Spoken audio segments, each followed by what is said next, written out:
शिवपुर गांव में मोहन नाम का एक गरीब लेकिन मेहनती आदमी अपनी पत्नी राधा के साथ रहता था। उनका छोटा सा कच्चा घर गांव के किनारे पर था। मोहन सुबह सूरज निकलने से पहले ही खेतों में मजदूरी करने चला जाता। दिन भर कड़ी धूप में काम करता और शाम को गांव के बाजार में सब्जियां बेचता था। दूसरी तरफ राधा घर संभालती और खाली समय में पापड़, अचार और मसाले तैयार करती थी। एक सुबह मोहन खेत जाने की तैयारी कर रहा था। राधा, सुनिए जी, आज धूप बहुत तेज है, समय पर खाना खा लीजिएगा। मैं दोपहर में खेत पर खाना लेकर आ जाऊंगी। ठीक है भाग्यवान। और हाँ, ज्यादा मेहनत मत करना। दोनों की जिंदगी भले ही कठिन थी, लेकिन वे हर परेशानी का सामना हंसते हुए करते थे। उस दिन खेत में काम करते समय गांव के बड़े व्यापारी सेठ धनराज अपने नौकर भीमा के साथ वहां पहुंचे। मालिक, यही है मोहन, बहुत ईमानदार और मेहनती आदमी है। सेठ ने मोहन को पास बुलाया। सुना है तुम अच्छी और ताजी सब्जियां बेचते हो। जी मालिक। अगले हफ्ते मेरे घर बड़ा भोज है, मुझे बहुत सारी ताजी सब्जियां चाहिए। अगर तुम समय पर सब्जियां पहुंचा दो तो अच्छे पैसे दूंगा।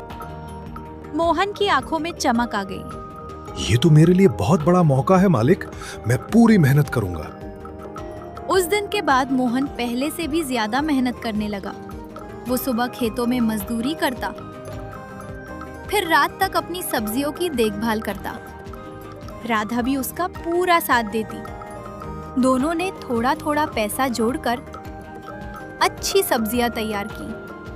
कुछ दिनों बाद सारी सब्जियां तैयार हो गईं। मोहन ने उन्हें सावधानी से घर के एक कमरे में जमा कर दिया। रात को खाना खाते समय राधा बोली, अब लगता है हमारी किस्मत बदल जाएगी। अगर ये काम ठीक से हो गया तो हम अपना छोटा सा ठेला भी खरीद लेंगे। दोनों खुश होकर सो गए।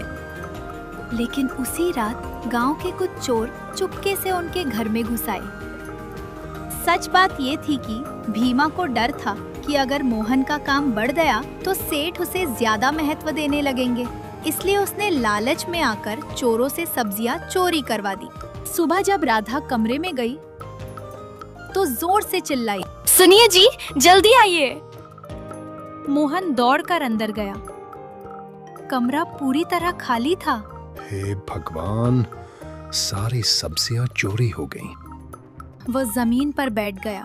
उसकी महीनों की मेहनत एक ही रात में खत्म हो गई थी। कुछ देर बाद भीमा वहां आया। मोहन, सेठ जी ने सब्जियां मंगवाई हैं। भैया, रात में सब चोरी हो गया। भीमा मन ही मन खुश हुआ, लेकिन ऊपर से दुख दिखाते हुए वहां से चला गया। उस घटना के बाद मोहन और राधा बहुत परेशान रहने लगे। घर चलाना भी मुश्किल हो गया। कई दिनों तक मोहन उदास रहा। एक दिन राधा रसोई में आम का अचार बना रही थी। पूरे घर में मसालों की खुशबू फैल गई। मोहन को रहा नहीं गया। उसने एक अचार लेकर चखा। अरे वाह, इतना स्वादिष्ट अचार तो मैंने कभी नहीं खाया। बस घर के लिए बना रही थी। तभी मोहन के मन में एक विचार आया। क्यों ना हम इसे बेच कर देखें? अगले दिन राधा ने साफ सुथरे डिब्बों में अचार भर दिया। मोहन उन्हें सर पर रखकर गांव में बेचने निकल पड़ा। घर का बना स्वादिष्ट आम का अचार ले लो। पहले तो लोग सिर्फ देखकर निकल गए, लेकिन एक बूढ़ी औरत ने अचार चखा। अरे बेटा, ये तो बहुत स्वादिष्ट है, मुझे एक डिब्बा देना। धीरे धीरे और लोग भी आने लगे। कुछ ही देर में सारे डिब्बे बिक गए। शाम को मोहन खुशी से घर लौटा। राधा, हमारा पूरा अचार बिक गया। दोनों की खुशी का ठिकाना नहीं रहा। अब राधा रोज अलग अलग तरह के अचार बनाने लगी। आम, नींबू, मिर्च और मिक्स अचार। मोहन गांव-गांव जाकर उन्हें बेचता। लोगों को उनका अचार इतना पसंद आया कि दूर के गांवों से भी लोग खरीदने आने लगे। धीरे धीरे उनका छोटा काम बड़ा होने लगा। कुछ महीनों बाद उन्होंने बाजार में अपनी छोटी सी दुकान खोल ली, जिसका नाम रखा राधा गृह उद्योग। एक दिन सेठ धनराज उनकी दुकान पर पहुंचे। अरे मोहन, तुम्हारा अचार तो पूरे इलाके में मशहूर हो गया है। उन्होंने अचार चखा और खुश होकर बोले, अगले हफ्ते मेरे घर पूजा है, मुझे 20 डिब्बे अचार चाहिए। जरूर मालिक।